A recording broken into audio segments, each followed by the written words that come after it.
Okay, so here it is, the third part of my 924 Carrera GT series. Now, if you've missed the other two, I'll put the link up here and they're down in the description below. The first video was me picking up the car and my thoughts on it. Originally, I bought it at auction. The second video was the expense that occurred when I wanted to put the car right, which is engine work, mostly turbo, a few other bits and bodywork, some paintwork, etc. Get up to a really fine standard, which I can now thoroughly enjoy, and hopefully you'll really enjoy this video too, and you'll see how fabulous this car actually is, not just to look at, but also to drive. Today's video is sponsored by Car Vertical. Now, I've used Car Vertical on numerous occasions, and I'd never not use it. It's an absolute no-brainer.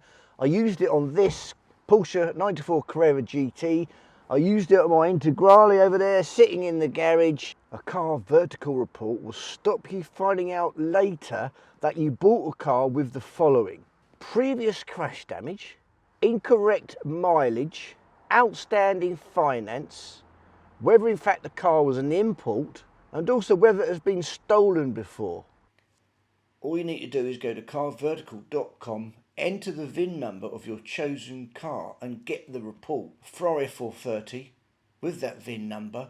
You can see that it checks out on finance and ownership, but there's attention being drawn to damage and the mileage. The damage is pretty obvious. This car's had a severe frontal collision. The mileage actually went down from there to there before coming up to there. Therefore, it has definitely been rolled back. Don't get caught out. At the very least, you must check Car Vertical out before you buy your next car. Click on the link below in the description or in the pinned comment and get access to a 20% discount, or use RevMonkey at checkout.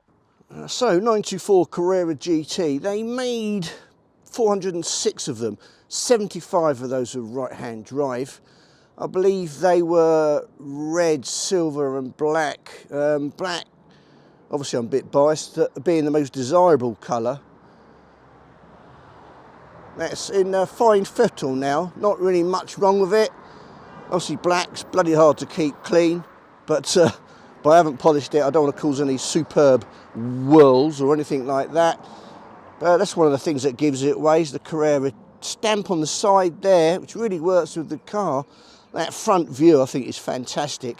You've got that engine scoop over the 2-litre 4-cylinder turbo engine there, and those grills at the front.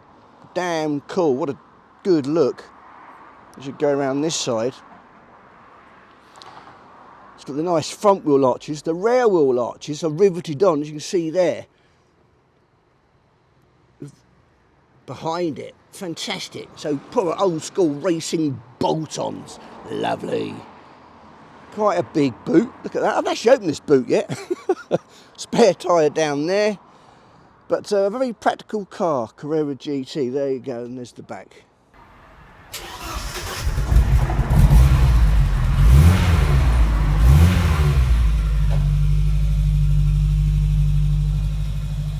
Okay, clunk click every trip.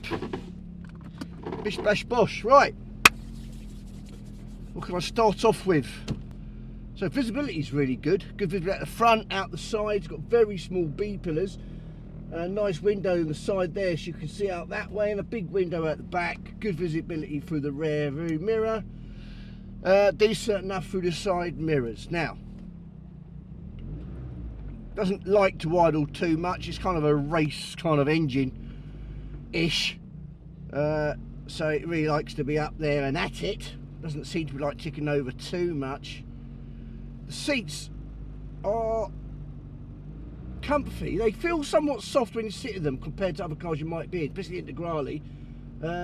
Similar kind of, well, a bit more spongy than the Miras, but they've got quite a firm back behind that sponge.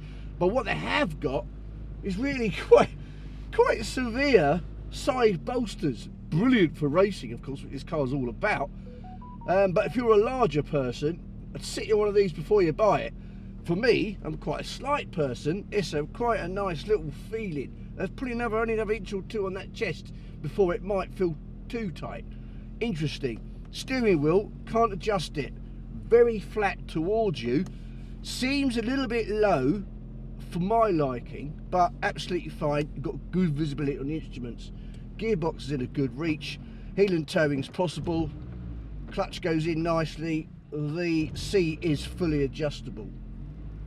Now, first time I drove it, I thought, God, this car's super sluggish. First of all, obviously the turbo wasn't working, but second to that, I was going off in second gear because it's a dogleg gearbox. I'll put the picture up on the screen now what dogleg gearbox means. It means that first you go to left and down, rather than just going up to first. Nice simply, which you're all used to. This is up to the left and down. Reverse is up there. You don't want to do that. Thankfully, there is a guard on it, so hopefully no real prospect of launching the engine by sticking it into reverse when you're going on a motorway. So first, up and across into second. Very smooth gear changes, but compared to modern cars, it does feel very wishy-washy. You've got to get used to it. I'm not quite used to it, but I'm getting there. As you can see, a few little rattles. It's firm suspension, but more compliant than the Lotus and the Integrale. It goes over bumps a bit better. Now that might be also attributable to the older style tyres, which have got a big thick bit of rubber, much softer.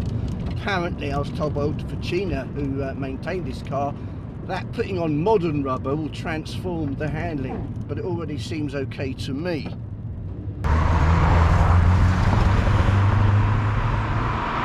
So already getting some looks from people. They just started. Mostly, what the hell's that? They kind of know it's special. They might not know what it is at first glance, but they know it's something decent from a bygone era. Now steering, woohoo, at low speeds, super heavy. I mean proper heavy. It's like trying to turn a truck with no power assisted steering. But the flip side of that is, at speed on a racetrack, for example at Le Mans, the speed is beautifully weighted and it's very organic. It's not servo assisted, but you've got to work at it, but you get that reward. Very smooth pull away. Getting into second is really smooth, unlike my Ferrari F430 or the Integrale. You find them in second and third a lot. Very long gearing, and that's fine. Now the turbo's been refurbed, it runs as new. Goes round bends really well. It goes round bends much better than you think it's going to do. Completely flat, no dramas, with great feel. So I'm going along about 2,500 revs, third gear, put the foot down. Suddenly the turbo goes and it starts to really pick up. Proper old school at its best. Lovely jubbly. Whee! Nothing like an old school turbo. The car's kind of going jiggy jiggy jiggy. Suddenly, whoop-pong. It's got a really nice power delivery once you get up there. Steering's very direct. I wouldn't say it's go-kartish, but it's not that far, you know, really, in steering terms, considering I've got an Integrale and a Lotus Emira, the steering is almost up there with them, and considering it's 42 years old, this car, almost 43, good grief. No lights coming on at any times, which is always good to see, or not see in this case. Now the view out the front is lovely, although you haven't got the little front wheel arches that you see in the Ferrari or the Lotus Emira. What you do see is this big bonnet scoop, which isn't in the middle of the car, so don't think that's the middle, it's slightly to the right and cooler for it. But it's right there, and it's always there, omnipresent, and it just adds to the feeling this is a special car.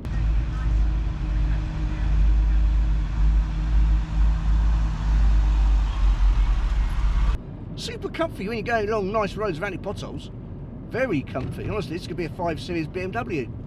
It's pretty good going down the gears as well, actually. No dramas.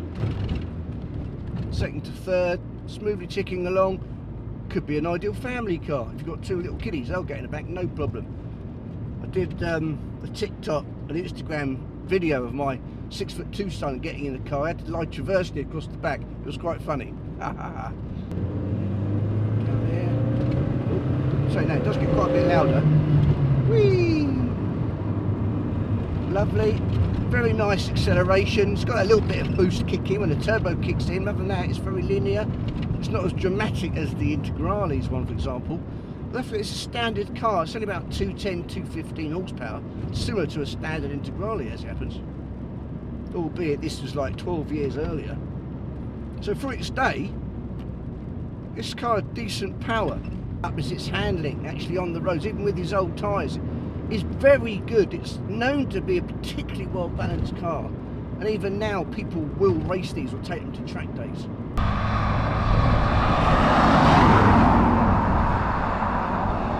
I'm trying to think if there's any negatives about this car. I mean, bearing in mind it's 42, 43 years old, it seems a bit petty to think of anything to do with old school power. The car is as it should be, and it's a wonderful experience to drive it.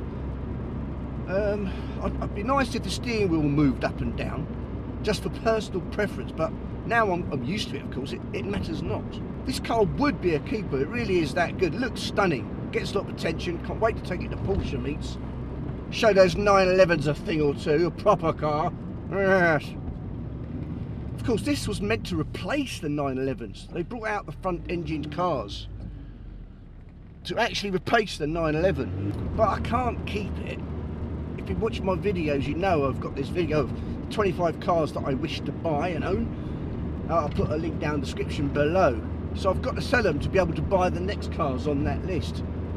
Quite frankly, this is a great car. I've got a feeling this one's going to go up and value the most out of my current stable in the long term. It's so special, it's very rare, and it's a homologation car, so it ticks all those boxes. Old school manual turbo as well.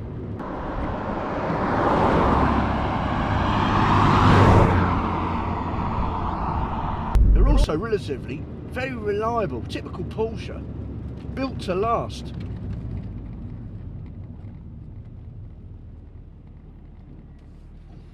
I'm almost home. What a cracking car, it really is. Really enjoy it. I've got over that initial fear of driving a really old car, you know, just think it's going to fall apart. I'm over that now. So I'm now getting to enjoy the car. And they're away. Fantastic. Right, I'll leave you there. Safe driving out there. I'm going to go for a little bit more of a drive in this 924 Carrera GT and thoroughly enjoy myself. Take care of it. Fade out.